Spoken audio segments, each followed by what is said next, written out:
Welcome back, everyone. Today we're diving into a heated debate that has grabbed national attention. Reality star and criminal justice reform advocate Kim Kardashian has found herself at the center of controversy after criticizing ICE practices, and now, the Department of Homeland Security, DHS, is firing back with some strong words. Kim, who has spent years pushing for prison reform and clemency cases, recently spoke out against certain immigration and customs enforcement ICE operations. She argued that the agency has been tearing families apart and questioned the fairness of deportation policies. However, DHS quickly responded to her remarks, defending ICE's actions with a hard-hitting statement. Asterisk, which one of these convicted child molesters would you like to stay? Asterisk.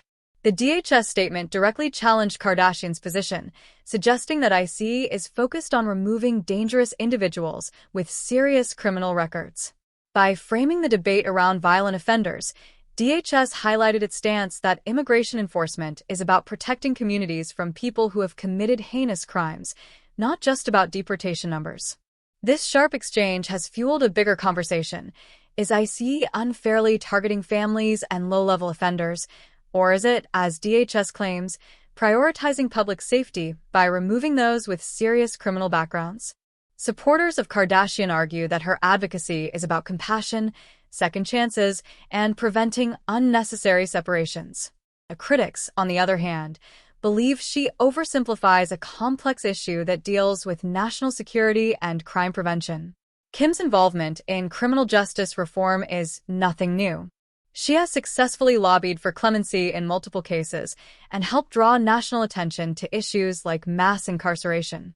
But her clash with DHS over immigration enforcement adds another layer to her activism, one that puts her against one of the most powerful federal agencies. The public reaction has been divided. Some people praise Kim for speaking out on behalf of vulnerable families, while others believe DHS's response exposes the difficult realities of enforcing immigration law. This back and forth shows how celebrity voices can push major issues into the spotlight, but also how government agencies may feel compelled to defend their actions when challenged so publicly. What do you think? Is Kim Kardashian shedding light on the human side of immigration enforcement, or is DHS right to focus on the criminal records of those being deported? Don't forget to like, subscribe, and leave your thoughts in the comments below. Your opinion matters in these important conversations.